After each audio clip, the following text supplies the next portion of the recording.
Hai, dengar suara? Dengarkah? Halo? Dengar, Cikgu. Alhamdulillah. Okey, jelas ke Arif? Jelas. Okay, good. Okay, sekarang ni cikgu akan terus pergi ke apa tu? Kita punya kelas. Okay. Ada nampakkah skrin yang cikgu sudah share? Ada nampak? Ada, Cikgu. Okay, good. Okay. Jadi kita akan terus pergi ke bahagian 2, kertas 2 ni. Okay. So, seperti biasalah kalau dalam kertas 2 di bahagian A, okay, ada 60 markah. So, kita akan tengok satu-satu ya soalan ini. Pak Samad bekerja sebagai peneroka dan mengusahakan ladang kelapa sawit yang baru dibuka. Pada bulan Januari yang lepas, dia menanam anak pokok kelapa sawit. Beberapa bulan kemudian, dia mendapati pokok kelapa sawitnya tidak subur. Dia telah menabur serbuk kalsium oksida ataupun batu kapur. Okey. Pada tanah ladangnya selama seminggu. Selepas 3 bulan, dia mendapati pertumbuhan pokok kelapa sawit menjadi lebih baik. Okay, first of all, kamu mesti tahu batu kapur adalah sejenis base. Okay, ini kamu mesti tahu bahawa batu kapur adalah sejenis base. Yang mana pH-nya adalah berlawanan dengan asid ya, iaitu bermula daripada 8 sehingga 14. Okay, itu adalah batu kapur. Jadi semua pelajar mesti tahu apa itu batu kapur.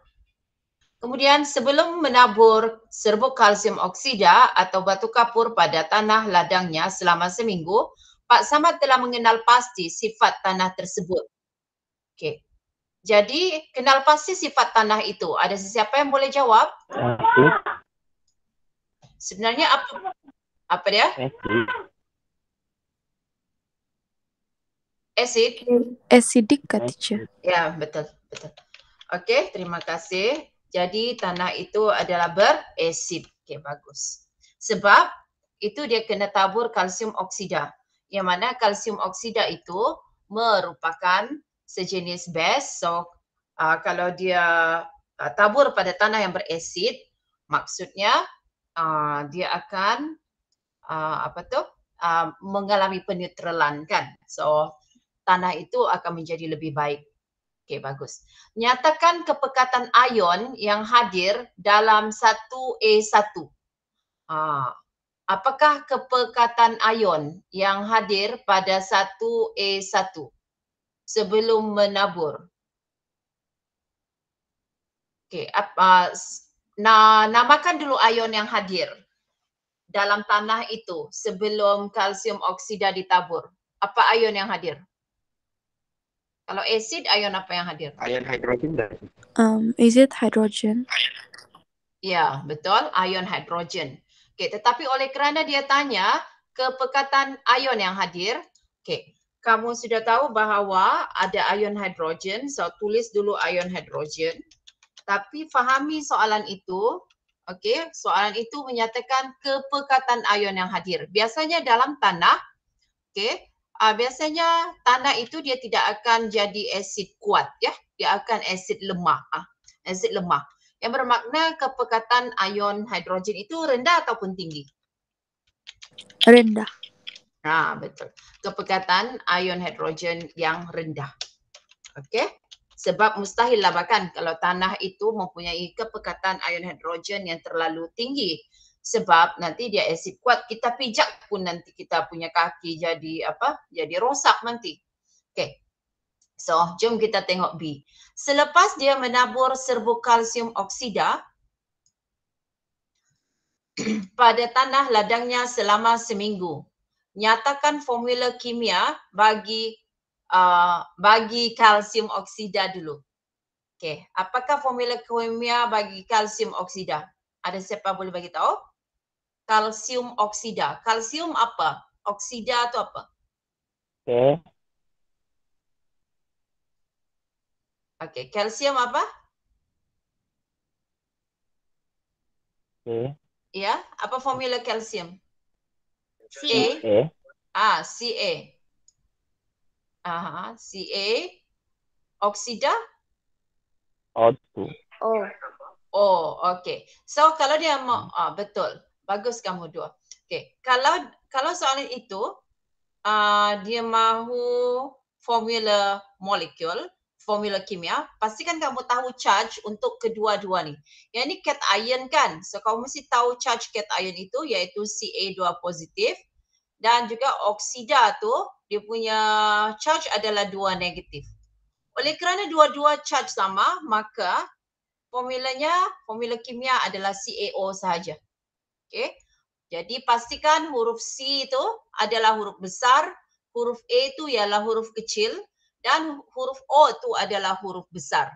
Pastikan ya, sebab sebelum ini ada kejadian pelajar di dalam SPM, dia tersalah tulis. Dia lalai saja pun. Contohnya kan, dia tulis macam ni, CaO CaOH, katalah kalsium hidroksida.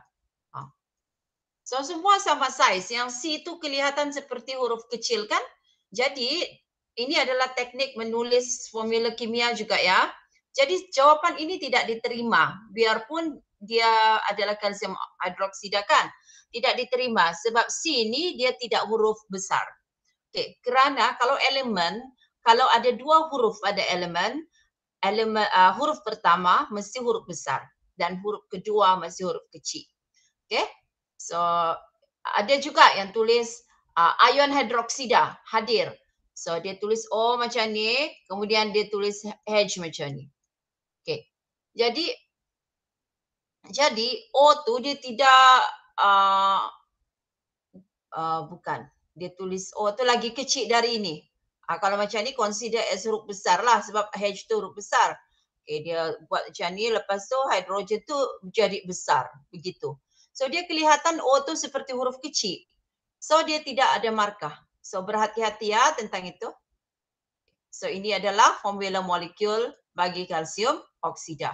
Okey, teruskan kita akan tengok pula bagi nombor 2. Sebentar tu. Apakah tujuan serbuk kalsium oksida ditabur ke atas tanah? Apa tujuan dia? To neutralize the soil. Ya, betul. To neutralize the soil pun boleh untuk menetralkan tanah yang berasid. Okey, bagus.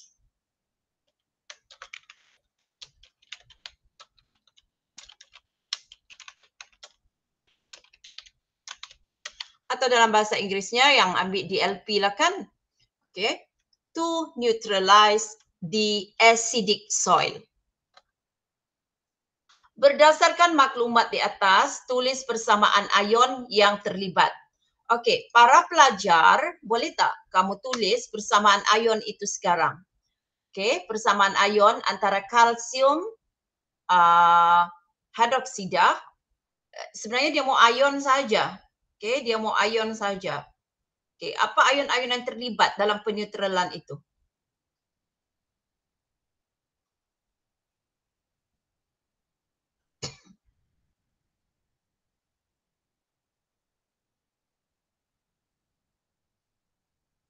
Okey, saya akan bagi teruslah ya.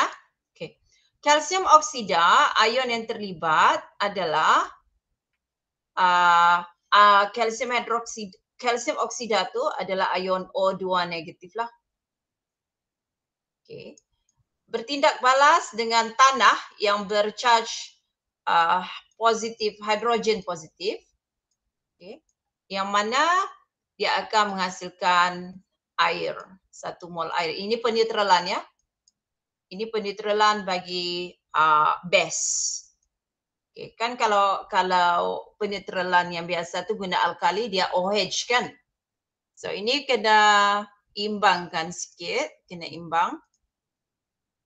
So oleh kerana ini H2, so sini kena letak 2H. Okay, baru imbang lah sebab sini ada 2H, sini pun ada 2H, sini ada 1O dan sini ada 1O juga. Charge ini mesti ada. Okay, sebab dia mahu persamaan ion. Okay, so saya harap kamu boleh faham. So ini adalah equation, ion equation yang terlibat di dalam tindak balas peneutralan antara tanah dan juga batu kapur tadi. Okey. Seterusnya kita pergi ke nombor 2. Raja 1 menunjukkan susunan radas bagi satu eksperimen. Sampel 8, bila kita baca soalan, pastikan kamu baca berulang kali sehingga faham dan juga tolong highlight ataupun gariskan apa-apa maklumat yang boleh kamu perolehi daripada soalan itu ya. Okey, macam cikgu buat ni. Sampel 80 cm padu, gas Q. Okey, so gas Q tu ada 80 cm padu dikumpulkan di dalam picagari. Okey. Dikumpulkan dalam picagari X. So picagari X kita carilah dalam gambar rajah. Okey. Dan seterusnya kemudian gas ini dialirkan perlahan-lahan ke atas besi. So gas Q ini dialirkan perlahan-lahan ke atas besi. Di tengah ni ada besi yang dipanaskan dalam tabung pembakaran sehingga tiada perubahan isi padu dalam picagari X lagi. Okay. So sebelum pemanasan terdapat 80 cm padu gas Q dikumpulkan dalam picagari X pada keadaan bilik. So, gas Q tu dialirkan di dalam besi ni. Dialirkan di dalam ni. Okey. Kemudian dipanaskan ya. Selepas pemanasan, okey, kita dapati isi padu yang 80 cm padu tadi di picagari X telah berkurang dan didapati telah berkurang ataupun di picagari X sudah tiada. Okey, dan 65.6 cm padu gas Q dikumpulkan dalam picagari Y. Maksudnya tidak semua ya, padahal picagari X ni sudah kosong. Okay. Dalam keadaan bilik. So apa sebenarnya soalan dia? Kenal pasti gas Q. Okay. So ini adalah tajuk ini adalah dalam jadual berkala. Dalam jadual berkala iaitu tindak balas halogen terhadap besi. Okey, tindak balas apa nama tu? Halogen maksudnya kumpulan 17 terhadap besi ya. Okay. Jadi so di sini apakah gas Q? Okay. Dalam kumpulan 17 okay, kita ada fluorin, gas fluorin. Kita ada gas klorin. Kita ada gas bromin dan kita juga ada iodin. Okay. Jadi fluorin ni ini jaranglah dia tanya ya. kebiasaannya kita ini 1, 2, 3 ni kita kena hafal sikit. Okay. Jadi klorin ni dalam keadaan bilik dia wujud sebagai gas. So kita nampak tadi pada keadaan bilik kan, memang dia wujud sebagai gas. Kini dalam keadaan bilik dia wujud sebagai cecair. Dan iodin pula dalam keadaan bilik dia wujud sebagai pepejal. So gas, liquid and solid. Okay. Jadi oleh kerana ini adalah pemanasan besi, dia ditindakbalaskan dengan gas, sejenis gas. Okay. Asal kamu nampak saja begitu, dalam silibus kamu ini adalah berkaitan dengan gas-gas dalam kumpulan 17. Okay, gas dalam kumpulan 17. Dan kamu kena tengok dia dalam keadaan apa? Pada keadaan bilik, maksudnya suhu bilik. So, gas yang dalam suhu bilik adalah gas klorin ya. Jadi sebab itu jawapan untuk A1 kenal pasti gas Q adalah gas klorin. So jawapannya adalah gas klorin. Boleh faham? Faham. Faham ya? So, nyatakan warna bagi gas Q. Okey, sekarang kita tahu bahawa gas Q ini adalah gas klorin. So, sepatutnya kamu sudah hafal warna-warna untuk gas ya. Okey, untuk gas klorin warnanya adalah kuning kehijauan. Yellow greenish kalau dalam bahasa Inggeris. Okey. Warna untuk gas bromin adalah perang, brown ya. Manakala warna untuk gas iodin adalah ungu. Okay. So, bila kamu sudah jawab ini gas klorin, nyatakan warna bagi gas Q. So, warnanya adalah kuning kehijauan atau yellow greenish atau greenish yellow. Seterusnya, kita lihat, seterusnya kamu mesti hafal tadi tu ya, warna-warna tu, kelas. Ini cikgu ulang balik, kalau gas klorin, dia kuning kehijauan. Kalau gas bromin, warna dia perang. Kalau gas iodin, dia warnanya ungu. Okay, jom kita tengok B pula. Dengan merujuk kepada 2A1. 2A1 mana? Gas klorin. Okay. Tuliskan persamaan kimia yang terlibat dalam rajah 1. Okey. Cuba kamu tulis sekarang apakah yang terlibat di sini pada gambar rajah 1 iaitu sebelum pemanasan. Cuba kamu tulis sendiri dulu. Cikgu bagi masa dalam beberapa saat. Okey. So bahan dia kamu kenal pasti dulu. Gas Q ialah Cl2. Bertindak balas dengan besi iaitu Fe. Dan seterusnya hasilnya ada di sini, okay, iaitu FeCl3 ya. Ada di sini FeCl3 dan gas yang berlebihan yang tidak digunakan ada di dalam picagari Y. Itu adalah gas yang berlebihan. Okay. Manakala gas yang kan mula-mula dia 80 cm padu. Bila dia melalui ferrum ni, okay, ferrum tu dia jadi ferrum klorida. Okey.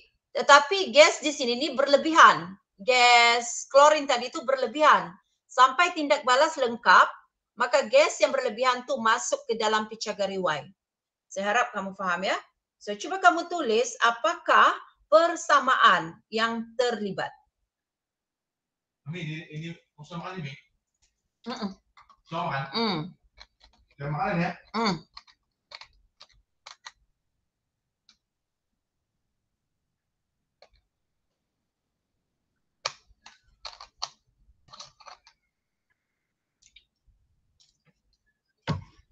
Okey, saya bagi lagi. Okey, dia mahu apakah persamaan yang terlibat pada tindak balas ini ya. Okey, gas ferrum. Ni, ferrum besi ni bertindak balas dengan gas klorin tadi kan. Kalau tulis persamaan untuk gas ni mesti ada Cl2. Dia tidak boleh Cl sahaja. Dan di sini kamu sudah dapat pun formula dia, hasil dia. Iaitu FeCl3. Okey, cikgu sudah bagi persamaan ya. Sekarang kamu imbangkan. Kamu imbangkan ya. Nanti sekejap lagi saya tanya. Saya harap kamu ada pen, ada kertas juga ya di depan kamu.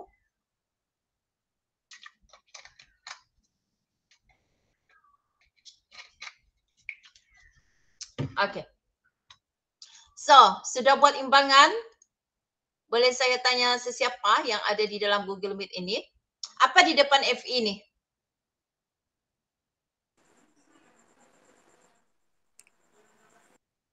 Dua. Dua ya. Apa di depan Cl2?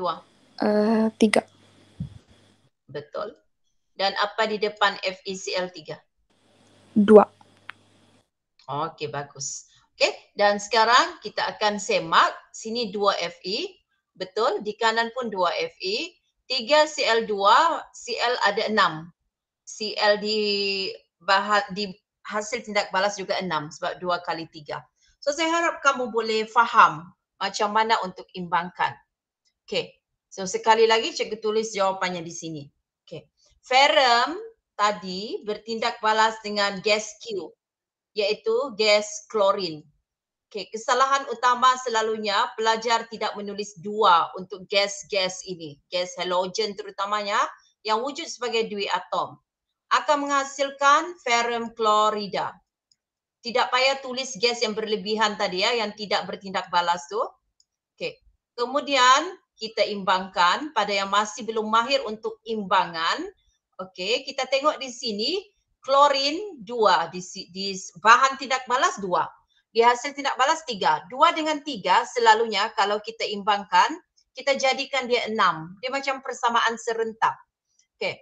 So, kalau mau jadikan 6, 2 kali 3. Okey, dan 3 ni pula kali 2. Kemudian kita tengok ferrum tu akan berubah kan. So, ferrum di hasil tindak balas 2 dan ferrum di bahan tindak balas ni 1. So, kita letak 2 saja di depan. So, sudahlah imbang.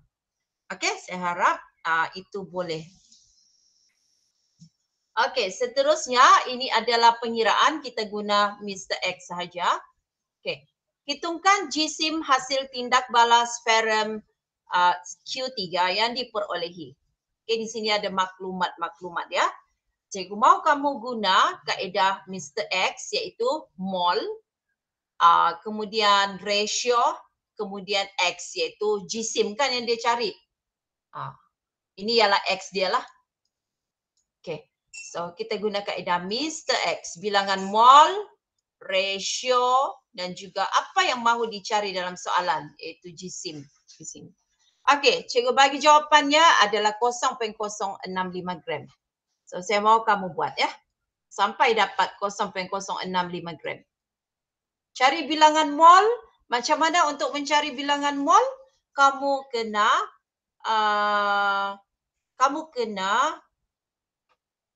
apa? Kamu kena guna formula. Formula dari isi padu. Okey, iaitu isi padu apa dia?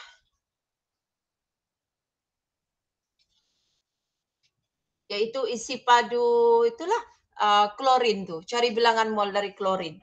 Sebab itu saja yang dia bagi ya, isi padu klorin saja yang dia bagi. Okey, so cikgu tunjuk balik di sini. Ada dia punya tu. Data-data di sana. Okey, jawapannya ialah 0.065 gram.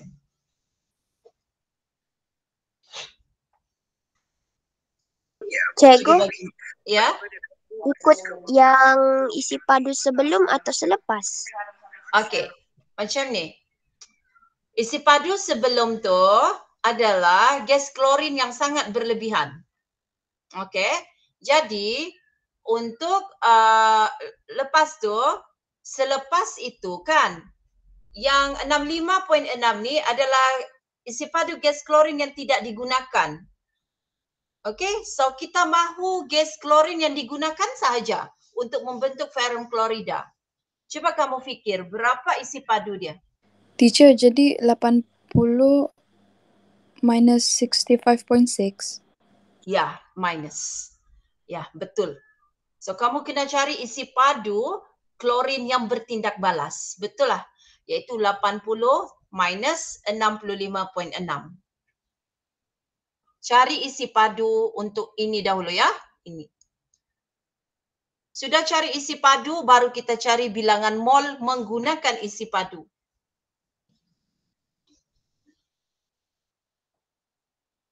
Saya harap kamu faham ya kenapa tolak. Sebab 65.6 ni yang berlebihan, yang tidak digunakan pun dalam tindak balas tu.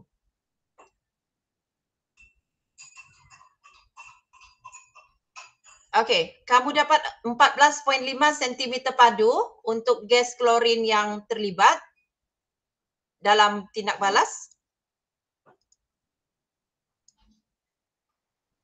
14.5 kan? Betul kan?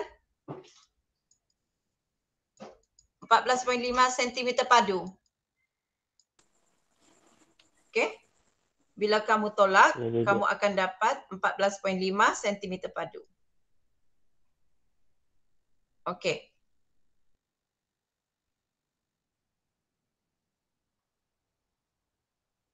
Cikgu biasanya akan salin balik formula ni tahu sebab kita mau buat dia punya ratio.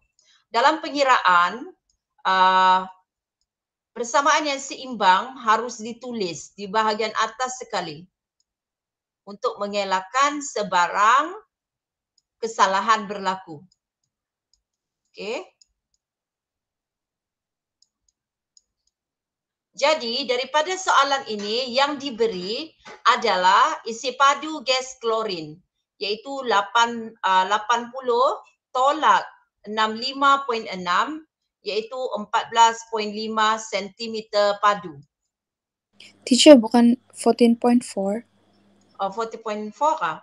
Ya betul, Yep. 14.4. Sorry, salah tolak. Lama nangis pula kan. 14.4 cm cube. Okey. Jadi mula-mula kamu kena guna formula Mr. X, cari bilangan mol yang diberi ini. Daripada isi padu 14.4 ni, cari bilangan mol. Kita ada yang paling popular, kita ada 3 cara untuk mengira bilangan mol. Yang pertama, GSIM per JAR sekiranya GSIM diberi. So, dalam kes ini, GSIM FE tidak diberi, apa GSIM pun dia tidak bagi, kecuali JAR sahaja. Okay. JAR dengan GSIM tidak sama ya. Jadi, formula kedua untuk mencari bilangan mol adalah dengan menggunakan isi padu. So, kalau isi padu, formula dia adalah, inilah tujuan dia bagi 24 ni. Ni, ada tujuan ni, dia bagi ni. Untuk cari bilangan mol. Okay. So, untuk cari bilangan mol, formula daripada isi padu adalah bilangan mol Cl2 ya. Gas klorin lah.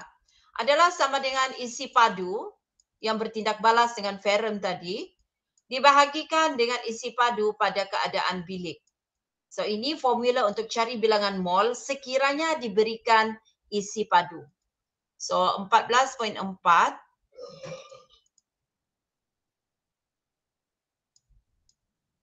dibahagikan dengan 24. Boleh bantu cikgu dapat berapa?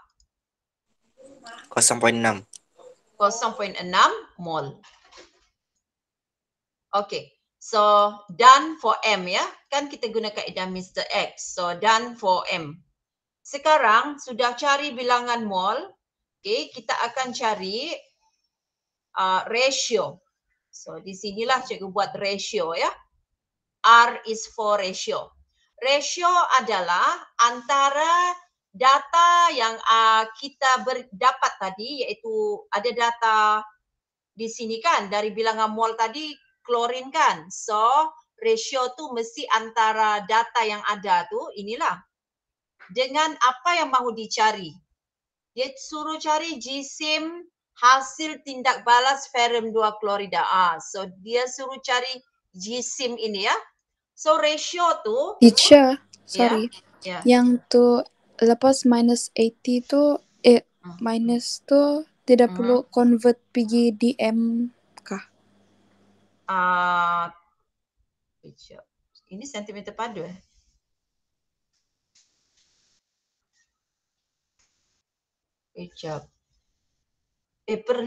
perlu tu. Tadi unit dia apa? Sentimeter padu, betul. Kena convert pergi DM padu sebab kita bahagikan dengan DM padu. Okey, terima kasih sebab ingatkan cikgu. Memang kena convert ya.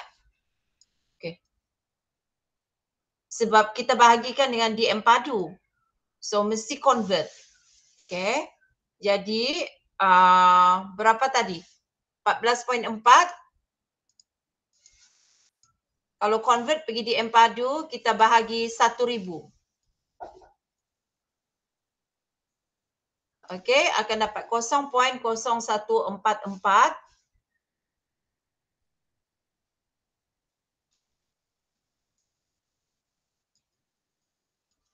Okey, barulah boleh bahagi dengan 24. Bagus kamu. Okey, so dapat 0.1234. Inilah. Okey, mol untuk klorin 2. Okey? Okey, thank you sebab ingatkan cikgu. Ya, memang kena convert untuk DM padu. Okey? Kerana kita bahagi dengan DM padu. So unit mesti sama atas dengan bawah. Okey? Seterusnya sudah dapat itu kita akan buat ratio seperti mana yang cikgu cakap tadi. Ratio itu mesti di antara data yang diberi dalam soalan. Itu isi klorin kan ada data. So ratio dia ialah 3 mol Cl2. Actually kalau kamu malas tulis begini pun kamu jawapan seperti ini pun boleh diterima asal nampak. Asal nampak yang kamu tahu ratio antara siapa dengan siapa. Okey, itu 3 Cl2 buat macam ni, 2 FeCl3. Okey, dapat dari mana ni? Dapat dari persamaan. Kalau ratio mesti dia ada 2 row. Iaitu ratio mesti ada 2 ratio. Ratio yang kedua yang diperolehi pada bilangan mol. Ini adalah bilangan mol Cl2. So kita tulis di bawah Cl2 lah. 1, 2, 3. Okey, ini Cl2. Okay, kita kena cari berapa bilangan mol untuk FeCl3. Okey. So di sini kita cari berapa bilangan dia. Kita boleh buat X ataupun kita boleh buat tanda soal. So kita akan cari X iaitu kita guna darab silang. Okay, do your maths. Okay. Kalau darab silang ini 0.0006 darab 2. Kita bahagi dengan yang bertentangan dengan yang kita mau cari itu. Okay. Jadi 0.0006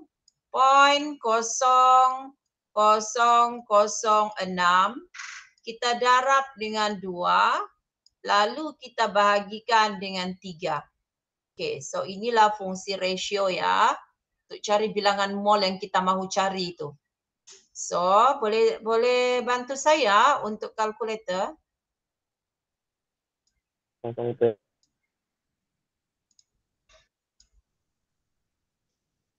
Kosong. Okey. 0.1234 ya.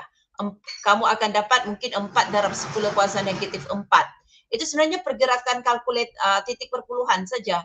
Negatif 4 tu maksud dia 1, 2, 3, 4.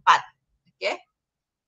So sudah dapat bilangan mol untuk ferrum. Tulis di sini unit ni mesti semua betul kalau dalam kertas 2. Kalau tidak tiada markah untuk pengiraan biarpun numbering dia tu semua betul. Okey. So done untuk Mister. Sekarang X. X tu apa? X tu ialah apa yang mahu dicari dalam soalan. Iaitu jisim ferrum Q3. Jisim FeQ3. Jadi kita akan cari jisim FeQ3. Kita tahu formulanya mudah saja, iaitu kalau Mr. X kan biasanya formula untuk cari X di belakang tu mesti darab.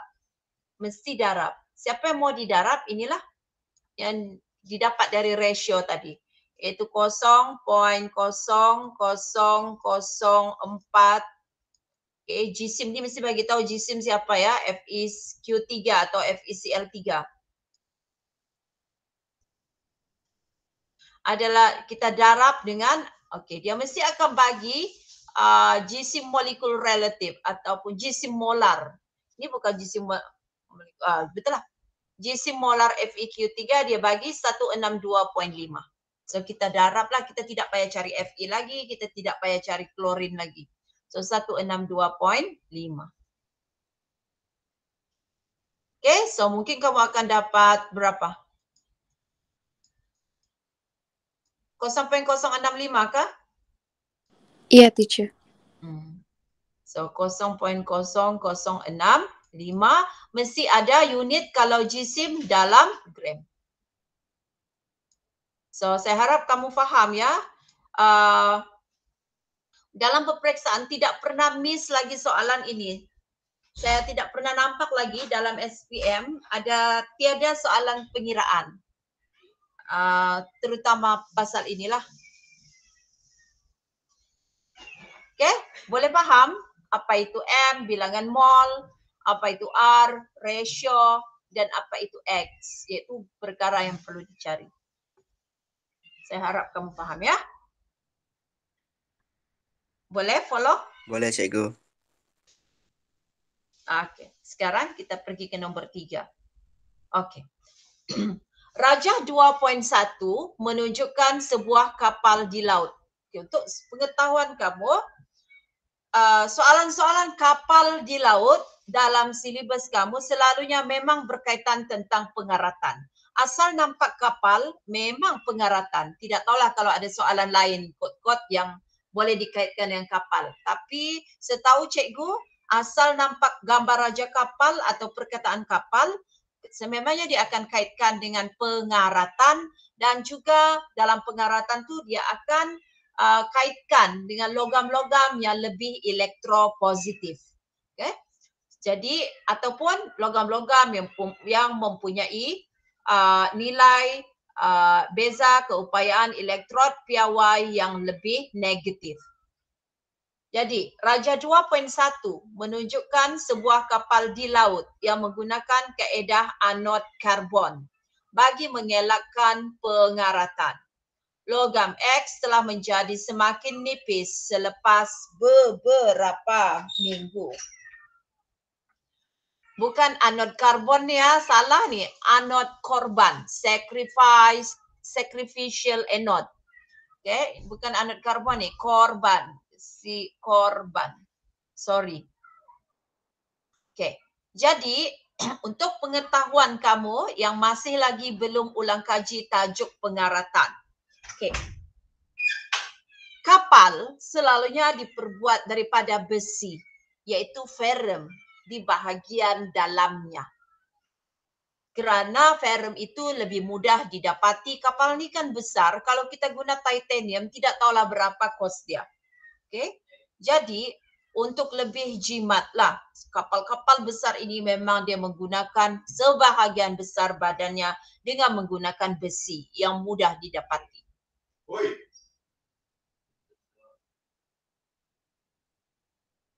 Seterusnya,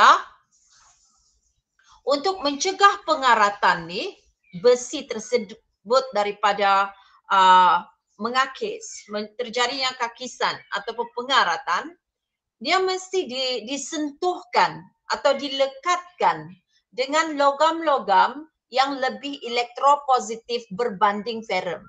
Okay, so sebab itu kamu kena hafal siri elektrokimia ataupun siri keupayaan elektrod piawai. Okay, inilah yang kalau nak kahwin, kalau dalam siri keupayaan elektrod piawai, kalsium dahulu. Okay.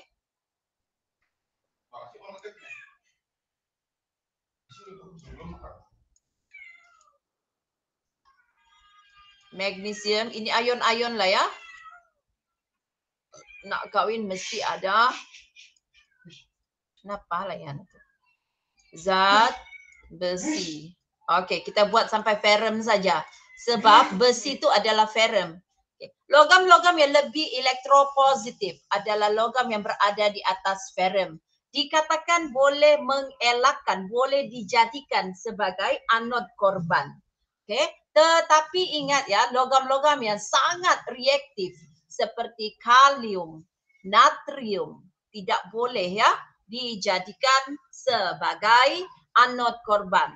Kebiasaannya yang boleh menjadi anod korban adalah logam-logam zam. Ini adalah logam yang sangat glamour, iaitu logam-logam reaktif yang glamour yang boleh digunakan dalam makmal.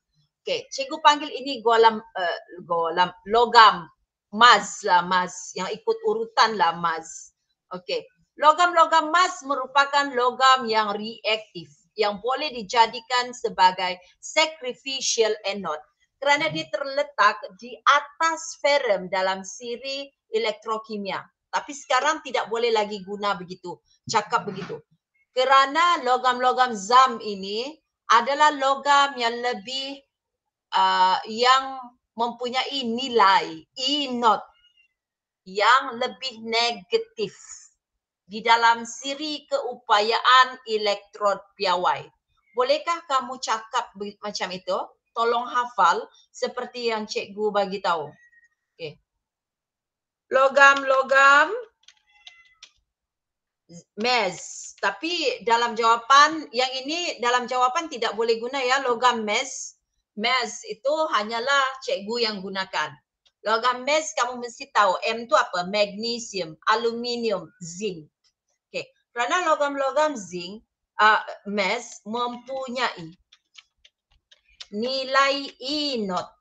E0 tu O tu dia macam kuasa ya di atas. Susah mau tulis di sini sebab ini PDF. E0 ya. Kerana mempunyai nilai E0 yang lebih negatif. Berbanding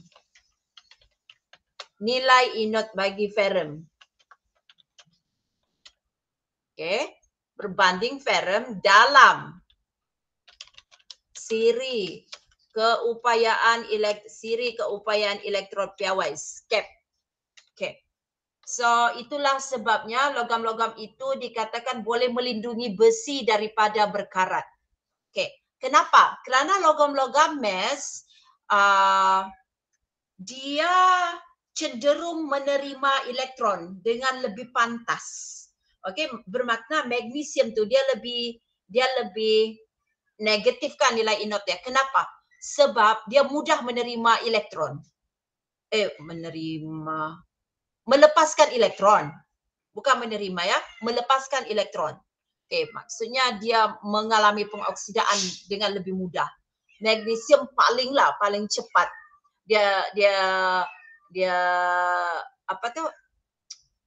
adalah lebih laju berbanding aluminium, berbanding zinc, berbanding ferrum ya, yang magnesium. Ya aluminium dia lambat sikitlah melepaskan elektron berbanding magnesium. Tapi yang penting dia lebih cepat melepaskan elektron berbanding ferrum.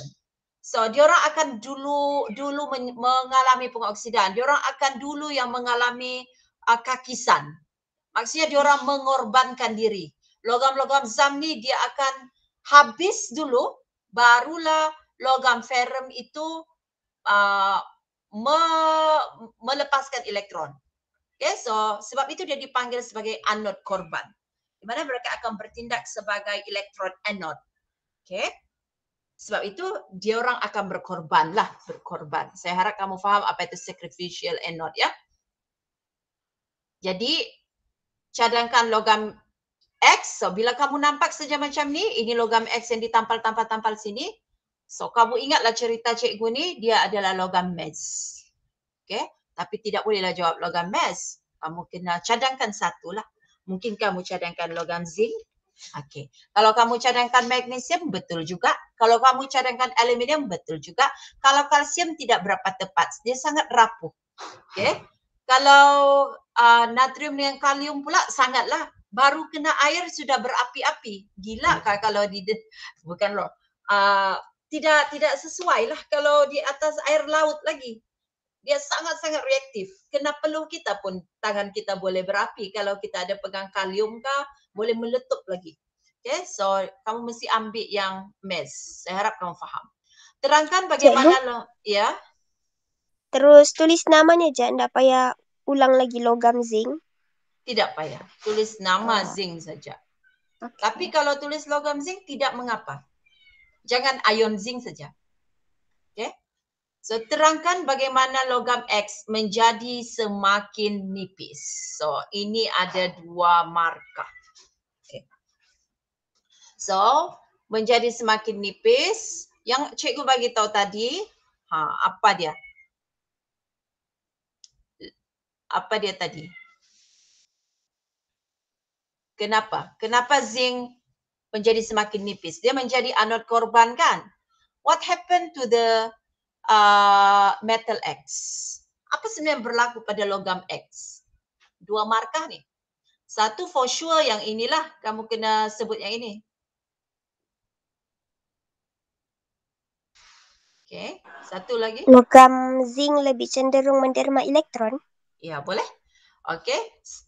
Tapi kamu bagi tahu atom X. Okay. Atom X sebab we are talking about logam X. So kita jangan tukar logam zinc. Tapi ada markah. Sebab yang ini kamu sudah cadangkan. Tapi kalau kamu cadangkan zinc and then kamu tulis di sini logam magnesium, tiada markah ya. Sebab kamu cadang lain, kamu huraikan yang lain. Okay. Memang kalau dalam SPM kimia ni dia agak tegas. Okay. So betul. Yang pertama, biasakan diri untuk buat numbering bagi jawapan-jawapan dalam kertas 2.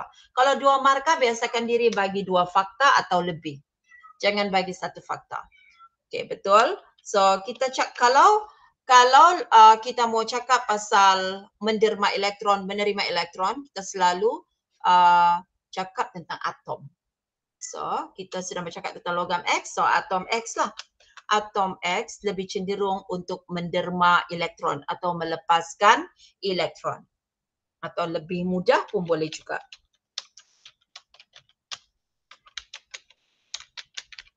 Tapi yang ini, sorry ya, yang ini yang terakhir sekali, nomor 2. Inilah yang betul-betul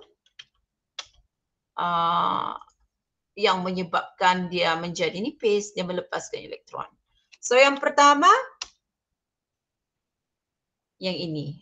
Okay, logam zinc mempunyai nilai inot yang lebih negatif berbanding ferrum dalam siri keupayaan elektrod piawai.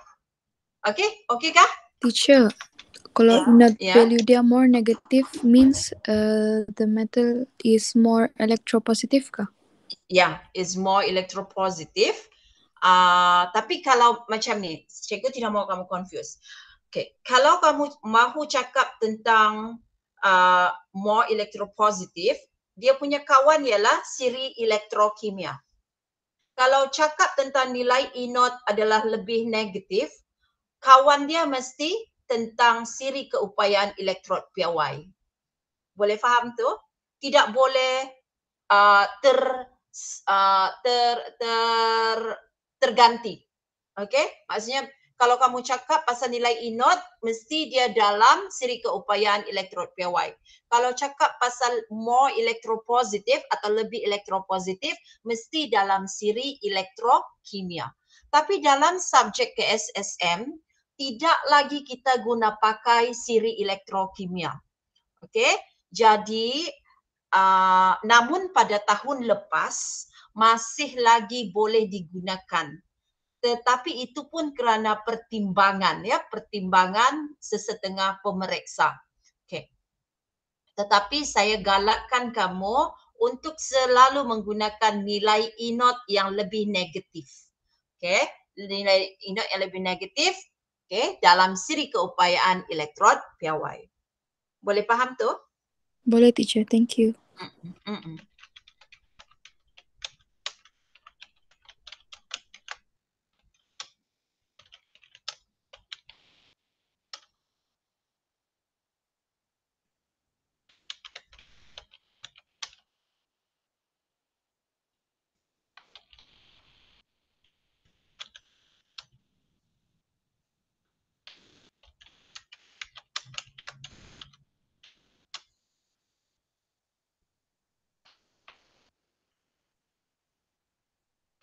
zinc. Apa?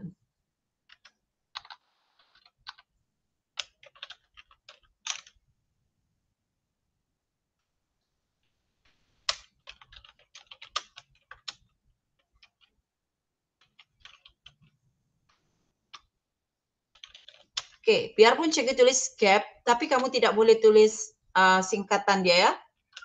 Wajib tulis nama penuh dia.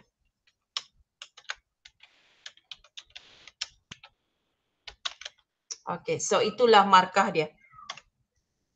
Okey. So ini adalah markah. Dua markah tu.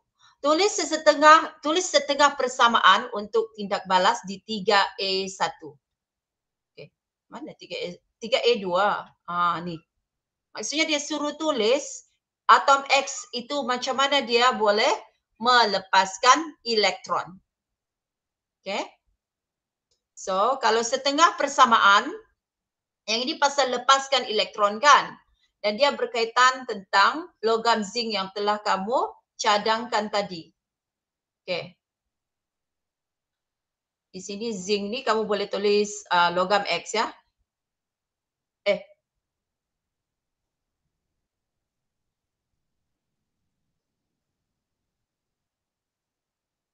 Apa cikgu tulis ni? Kejap.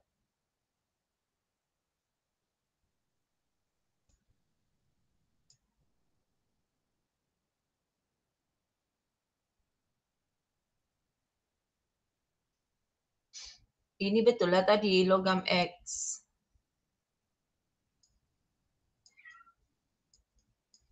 Okey, ini ferrum ya, sorry.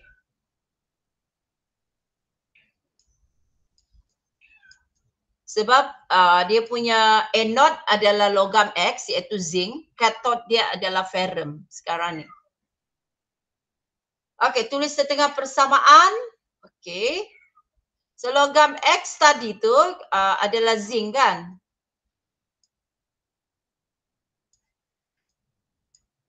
Kalau asal setengah persamaan adalah pasal lepaskan elektron atau terima elektron. So, we are talking about logam X yang telah melepaskan elektron iaitu zinc. Okey, kenapa dia menjadi semakin nipis? Kerana dia telah melepaskan elektron dan telah membentuk ion. Okey, zinc 2 positif. So, sini elektron dia 2.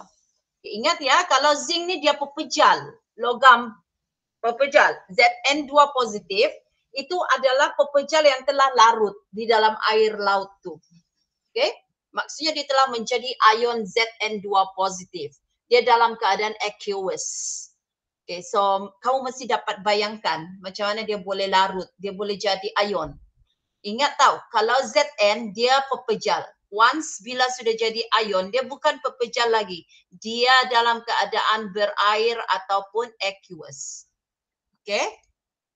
Jadi, Cikgu, ya, kalau guna X, boleh, sangat boleh. So kalau kamu guna X, ini X2 positif tambah 2I. Sangat boleh. Tapi pastikan betul lah. Okey. Okey. Seterusnya kita pergi ke B. Basikal antik diperbuat daripada besi sejenis logam yang mudah berkarat. Soalan ini keluar dalam esei pada tahun 2021 ya, SPM. Nyatakan syarat-syarat untuk pengaratan besi. Ini kamu dari tahun 6 pun tahu sudah ni syarat-syarat ni. Okey, kehadiran apa? Untuk pengaratan besi, apa dia punya syarat? Satu, kehadiran. Apa dia? Air. Air, satu lagi.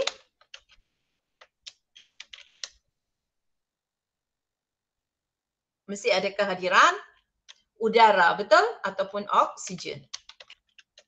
Biasanya kalau kita cakap udara, dia sentiasa merujuk kepada oksigen. Okey. So, lukis satu gambar raja berlabel untuk menunjukkan syarat untuk pengaratan besi melibatkan pengayonan besi dan juga pengaliran elektron. Okey. gambar raja berlabel ya. Ini adalah mekanisme pengaratan besi. Okey. So, apa yang perlu kamu buat ialah kamu lukis titisan air. Okey, iaitu ini bagaimana syarat pengaratan besi kan. Mula-mula kamu lukis satu batang besi. Inilah biasalah ni.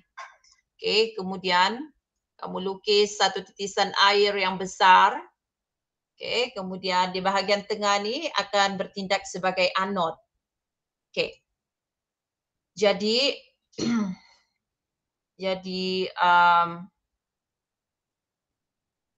seterusnya ini besi ni.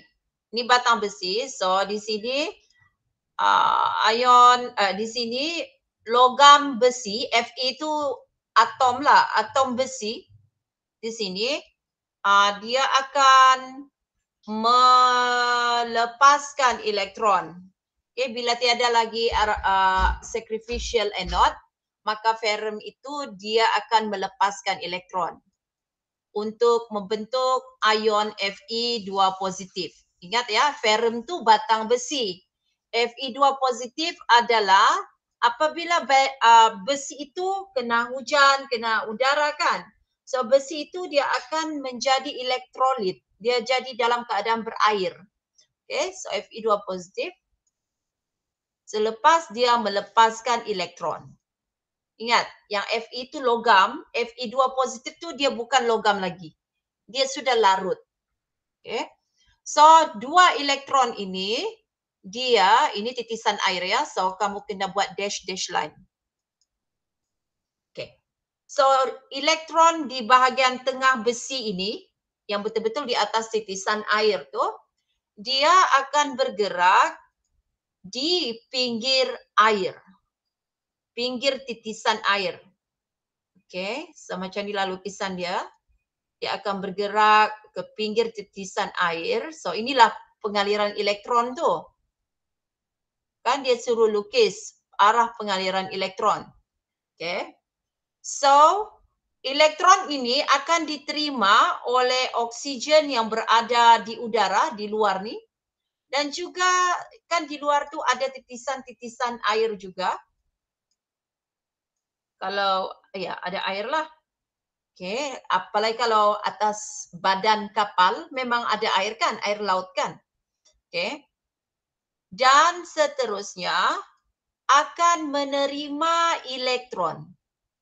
Oksigen dan air yang terdapat di luar titisan air tu akan menerima elektron yang ini tadi tu. Yang ini yang telah mengalir ke pinggir titisan air tu untuk membentuk ion hidroksida.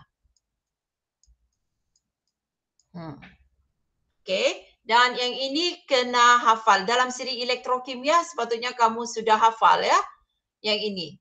Tapi kalau dalam siri elektrokimia, dia terbalik nih. OH ni di depan, kemudian yang ini di belakang.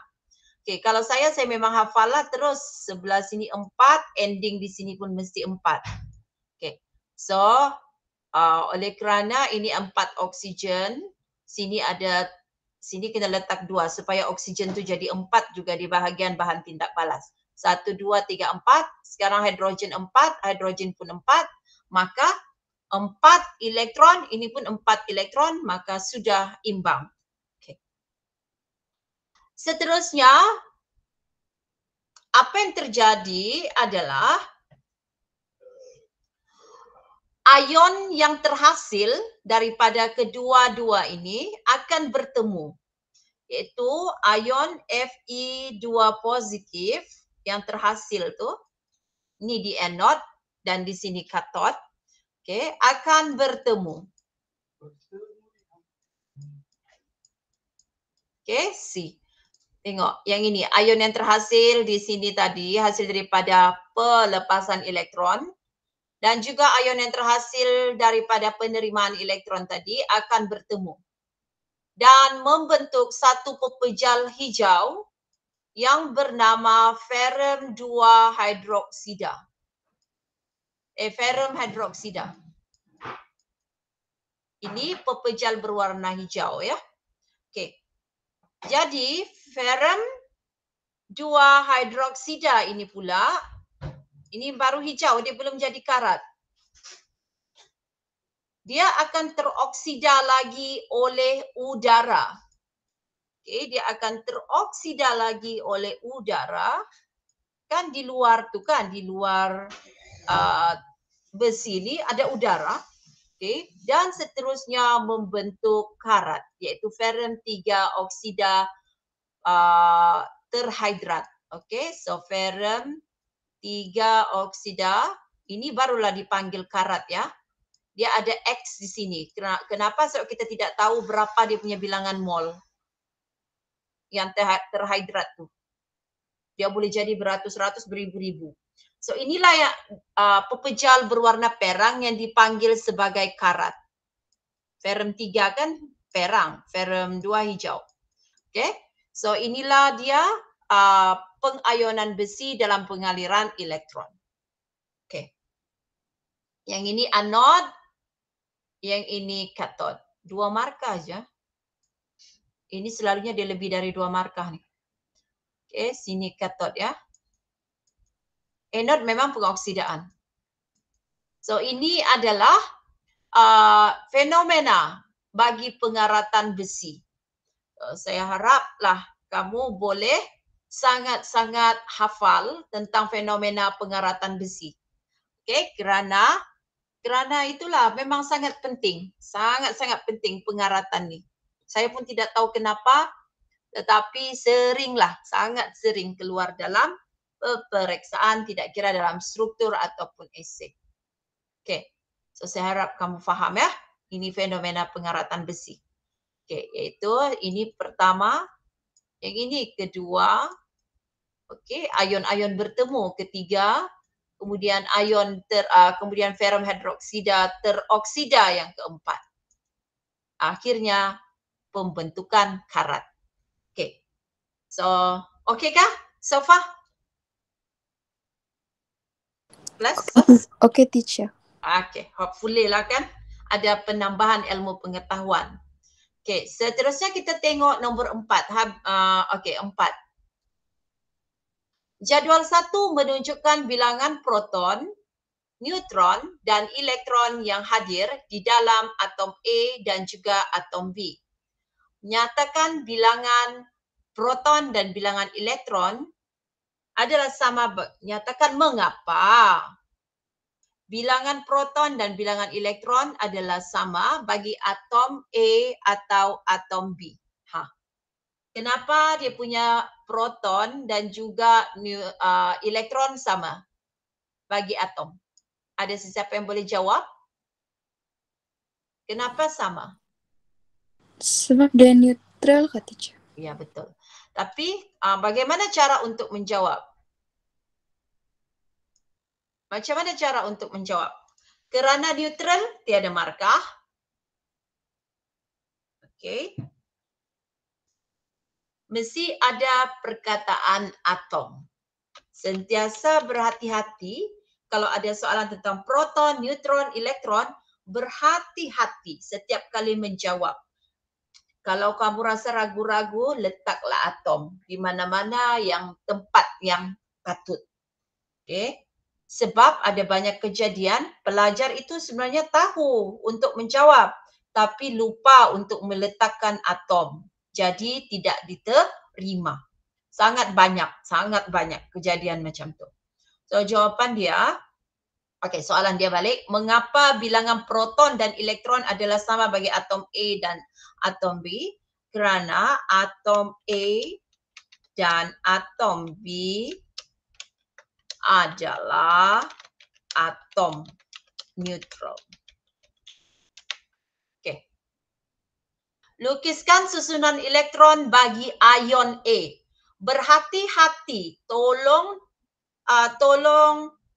tengok soalan baik-baik. Lukiskan struktur atom. Lukiskan susunan elektron ion. Struktur ion berbeza. Okay. So dalam soalan ini dia mahu lukis susunan, ini struktur elektron ya. Ion A, bukan atom A. So bila ion A kamu mesti cari berapa elektron untuk ion A. Okay. Bukan bilangan proton ya. So kalau ion dia mesti berkaitan tentang bilangan elektron. Ingat, kalau dia suruh lukis susunan atom atau struktur atom, tengok proton. Tapi kalau suruh lukis susunan elektron ion A, tengok elektron baik-baik. Okay.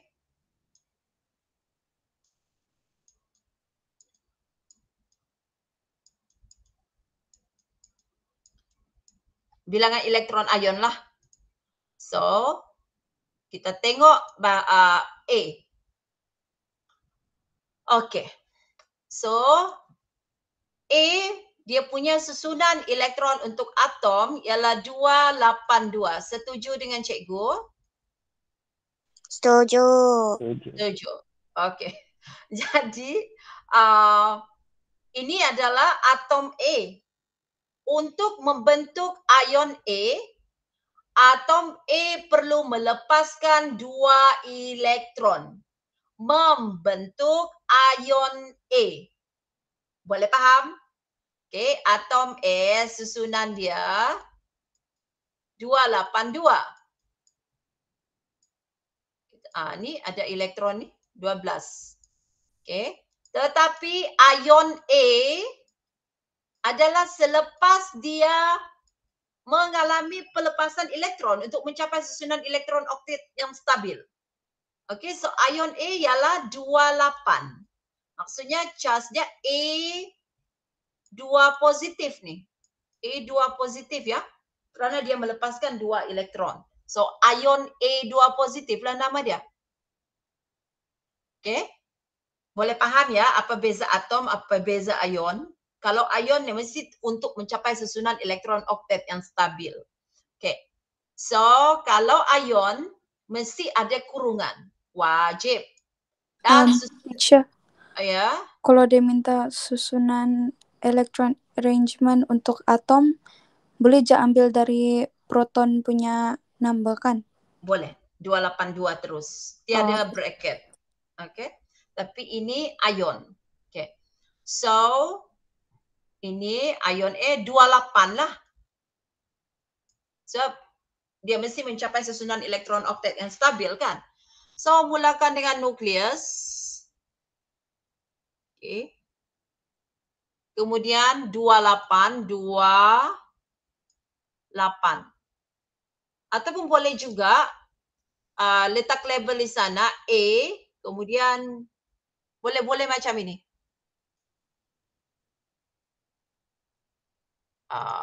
Sini A. Okay, tetapi yang pertama itu nukleus.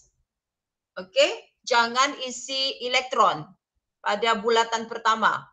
Dia adalah nukleus. Tapi lagi selamat kalau buat macam inilah. Okay. So 28. Ini banyak betul pelajar dia akan lukis 282. Sebab dia ingat atom. So berhati-hati, dia mau ion. Ion A, dia mesti oktet ya. Okay, so what happened to 2? Dia melepaskan elektron. So bila elektron kan bercharge negatif. Kalau dia lepas, maksudnya dia akan kelebihan 2 proton sekarang. Okay, so dia bercharge positif. So ini adalah yang betul lah untuk susunan elektron bagi ion A. Ini mesti bersambung ya. Okay, saya harap kamu faham beza susunan elektron ataupun struktur atom. Okay, saya harap kamu faham betul tu.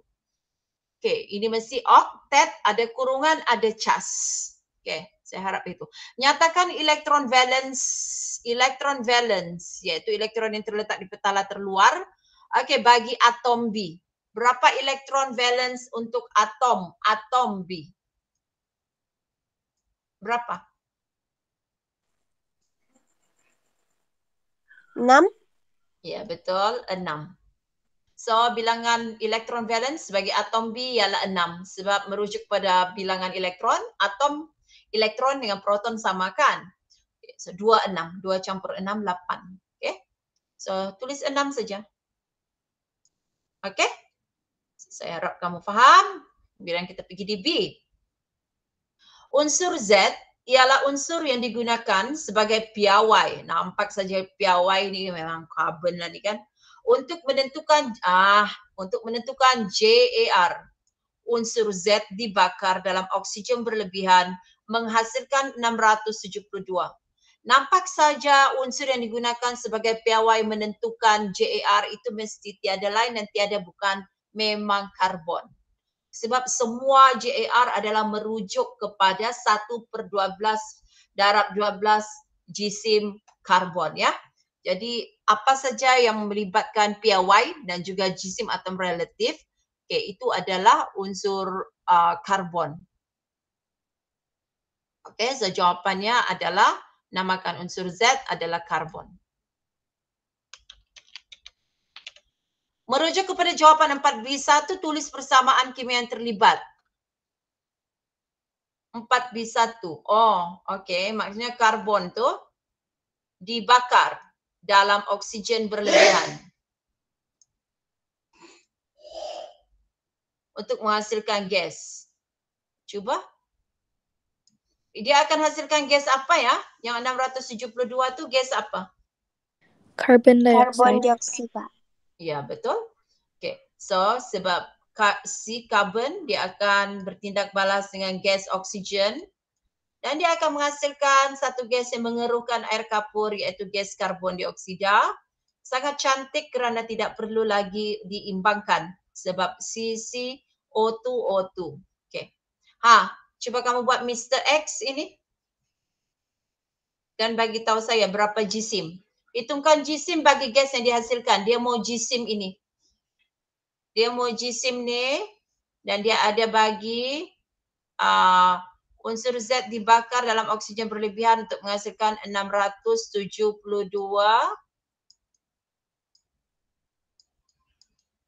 cm padu gas karbon dioksida lah ni kan. Okay.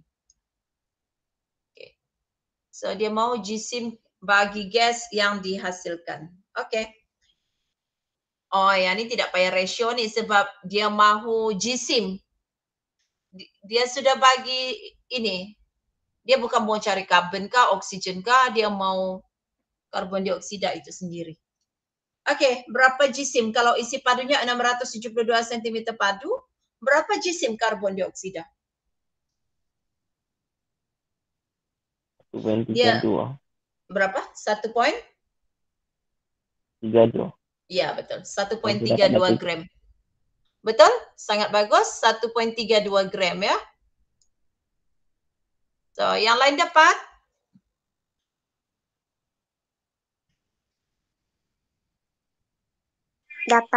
Dapat ya. Itu ada guna nih 22.4 sebab kita mesti cari bilangan mol kan. Okey, pada yang belum dapat, okey, isi padu ni kita guna Mr. X juga. Okey, bilangan mol dulu. So bilangan mol siapa yang diberilah ini. So kamu akan cari bilangan mol. Okey, karbon dioksida tadi. Okey, kena convert dulu 672 tu, kena convert bahagi 1000. 0.672 ke? Betulkan saya ya. Bahagi 1000 untuk jadikan dia di M padu. Bahagi dengan 22.4, berapa mol? 0.03? Ya. Okey. Kemudian ratio tidak perlu sebab kita akan cari diri dia sendiri. Karbon dioksida tu juga.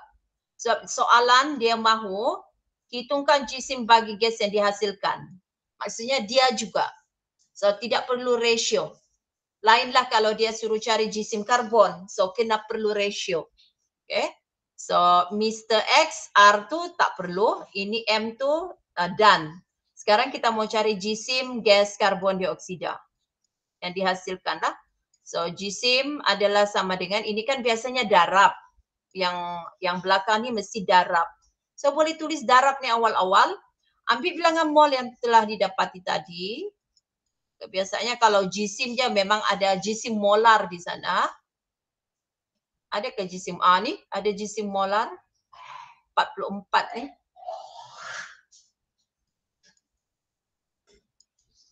Okay, so bila didarab akan dapat 1.32 gram. Saya harap kamu boleh faham ya. Okay, pastikan modul pengiraan tu kamu betul-betul kuasai. Kamu tengok nanti kalau kamu dapat kuasai itu, saya rasa kamu memang boleh naikkan markah kamu dalam peperiksaan trial nanti. Okay, mesti kuasai, mesti buat 100 soalan pengiraan itu. Kalau tidak, memang tidak dapat. Okey. Soalan 5 sekarang pukul 9.25. Okay, saya rasa ini soalan terakhir yang kita boleh bincang ya. Okey, 5A. Ini adalah tentang ini adalah yang pernah kita bincangkan pada minggu lepas pada hari Ahad. Okey, yang cikgu buat tuition online pada hari Ahad yang berkaitan tentang kekonduksian elektrik. So, jom kita tengok. Ini sering kali keluar dalam peperiksaan. Cikgu juga tidak tahu mengapa. Saya rasa kerana dia boleh dikembangkan menjadi soalan kemahiran berfikir aras tinggi. Okay. So, Rajah 3 menunjukkan susunan radas untuk mengkaji kekonduksian elektrik. Okey, para pelajar sekalian yang mengikuti kelas cikgu malam ini. Setiap kali nampak perkataan kekonduksian elektrik, kamu mesti terus terbayang ada emitter, alat radas emitter, alat radas mentol ataupun voltmeter. Okey, biasanya 3 alat radas ini mesti ada. Okey, tentang kekonduksian elektrik. Okey. Jadi jawapan dia ni mesti selalu berkaitan tentang ion-ion bebas bergerak. Okey, mengapa dia boleh mengkonduksikan elektrik? Jawapannya kerana hadir ion-ion bebas bergerak. So itu sentiasa kamu latih di minda kamu. Nampak kekonduksian elektrik? Tahulah apa penerangan dia. Penerangan kembar. Ini cikgu panggil kembar. Kekonduksian elektrik kembarnya kerana hadir ion-ion bebas bergerak. Okey. Kalau dia tidak boleh mengkonduksikan elektrik, tidak hadir ion-ion bebas bergerak. Itu memang satu pernyataan yang berkembar. Okay, so nampak saja ni ingat tentang ion-ion bebas bergerak. So di sini mentol tak menyala. Maksudnya tidak mengkonduksikan elektrik. Ini mentol menyala. Maksudnya apa? Boleh? Boleh apa? Mengkonduksikan elektrik. Okey, jom kita tengok. Apakah bahan P? Okey, sekarang dia tidak boleh mengkonduksikan elektrik kan? Apa bahan P? Kamu cadangkan pelarut-pelarut organik. Saya sudah ajarkan sebelum ni. Apa? Propanon. Propanon, metilbenzina. Metilbenzina, tetrachloromethan. Ya, betul. So apa-apa saja yang kamu sebutkan tadi boleh diterima.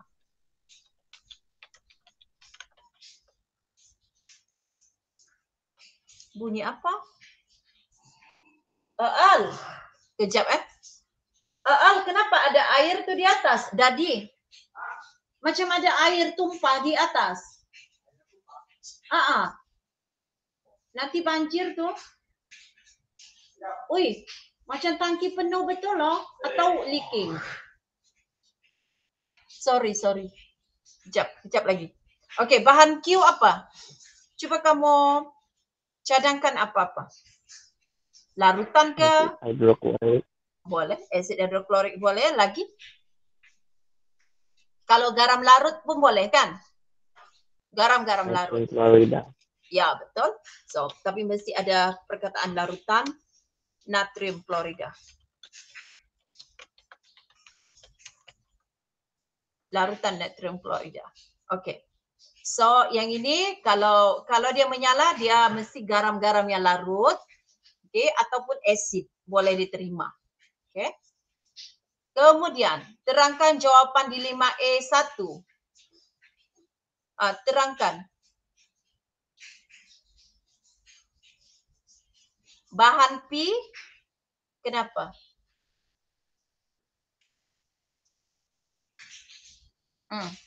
Bahan P apa di sana? Pemerhatian dia. Terangkan perbezaan pemerhatian. Bahan P boleh tidak? Macam mana mau terangkan yang ini? Kenapa mentol tak menyala ni? Pertama, Cannot conduct electric ke teacher? ya, betul. So, substance P does not conduct electricity. Okey, maksudnya bahan P tidak mengkonduksikan elektrik.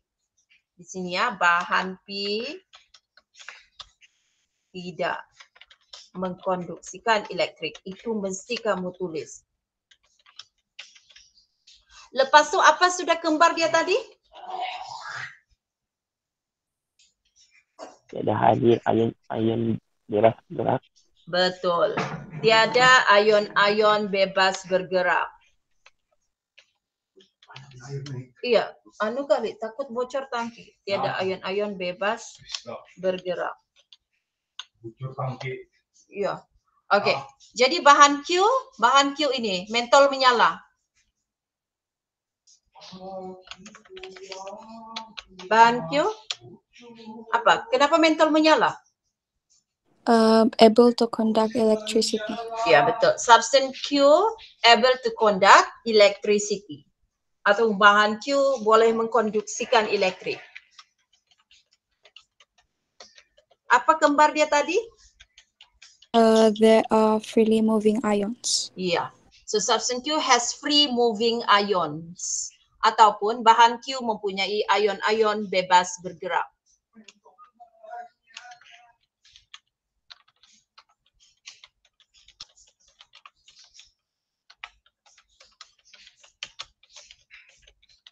Okey, sentiasalah ingat perkataan ni.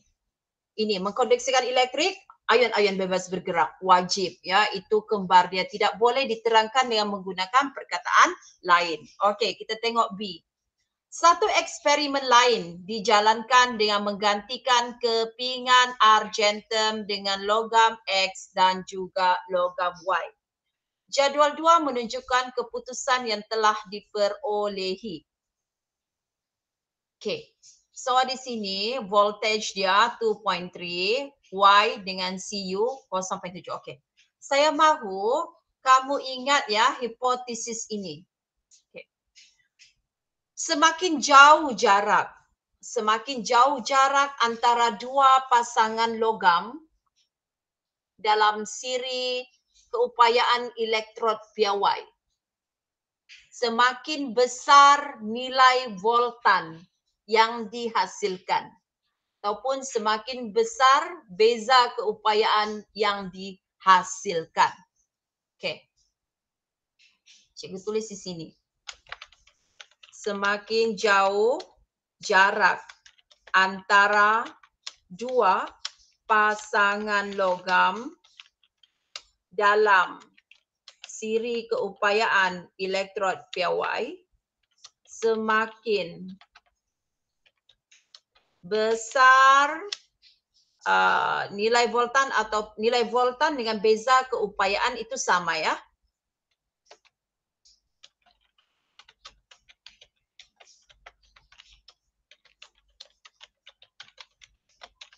Okey, maksudnya macam ini. Okey. Ini kan dalam siri elektrod piawai ya, dia kalau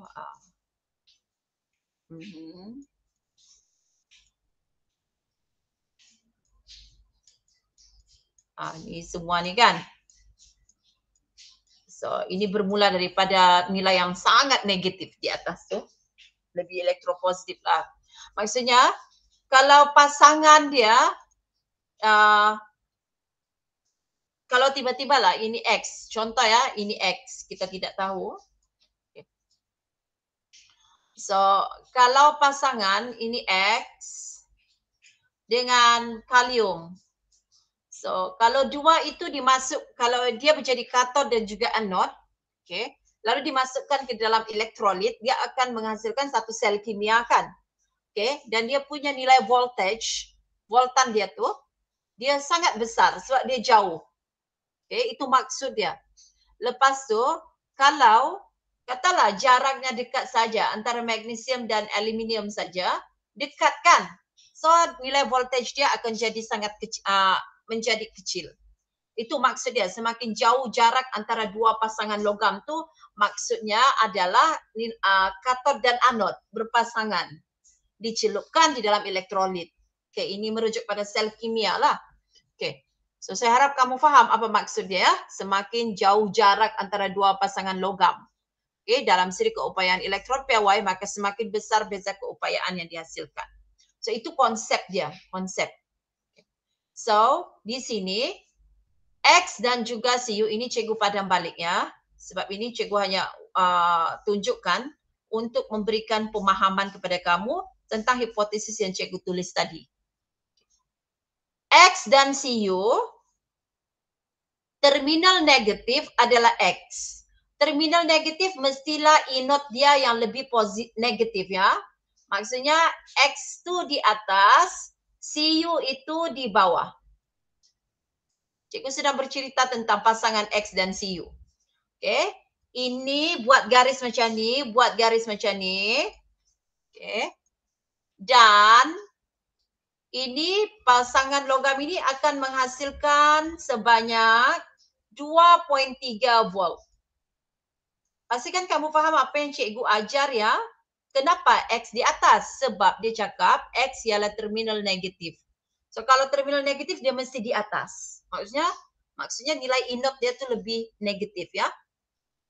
Kemudian Y dengan Cu pula, okay, terminal negatif dia Y. Okay, maksudnya Y itu ada di atas Cu. Maksudnya Y is somewhere here. Okay, kita tidak tahu di mana, tapi kita tahu dia di atas Cu. Nih, Y terminal negatif berpasangan dengan Cu. Okay. Dan ini garis untuk Y ya, menghasilkan voltan sebanyak 0.7.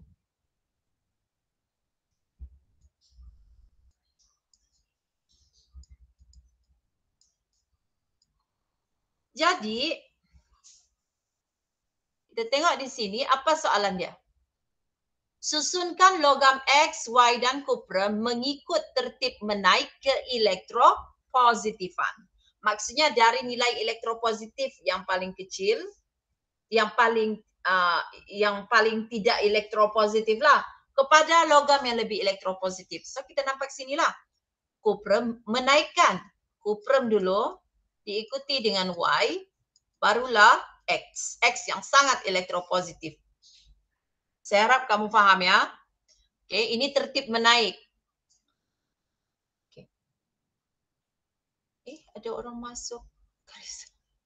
Halo Karisa, mau habis sudah Karisa? Okay.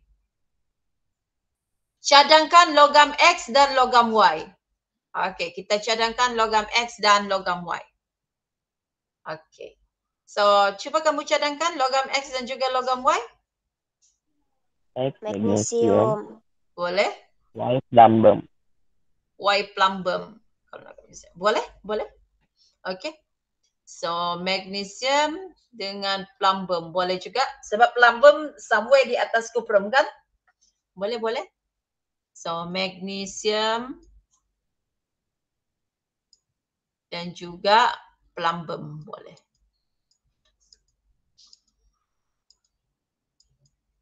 Okey, ferrum pun boleh. Ini di sini. Ramalkan voltan bagi sel kimia yang menggunakan pasangan logam X dan Y.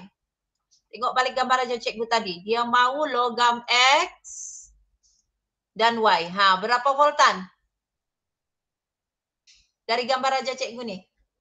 Dari sini pergi sini 2.3, yang ini tadi 0.7. So kalau X dengan Y berapa?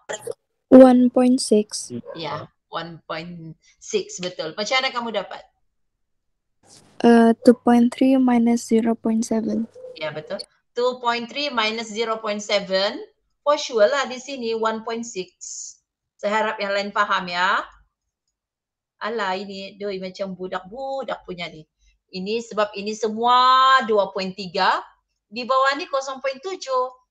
Jadi di atas macam panjang tali, tolak sajalah 2.3 tolak 0.7 dapat dah 1.6. Okay, so 1.6 volt. Okay, kelas? Okay. Saya rasa sampai situ saja, nanti kita sambung balik untuk yang seterusnya. Okay, bila kita buat banyak latihan, okay, ini baru latihan awal kita lah. Kita ada banyak masa lagi. Sekarang baru bulan 10.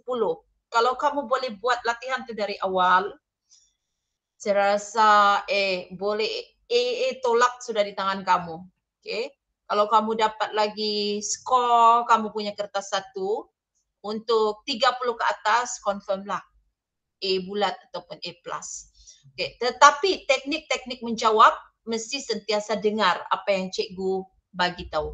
Contohnya tadi struktur atom, struktur elektron, struktur ion, perkataan atom, okay.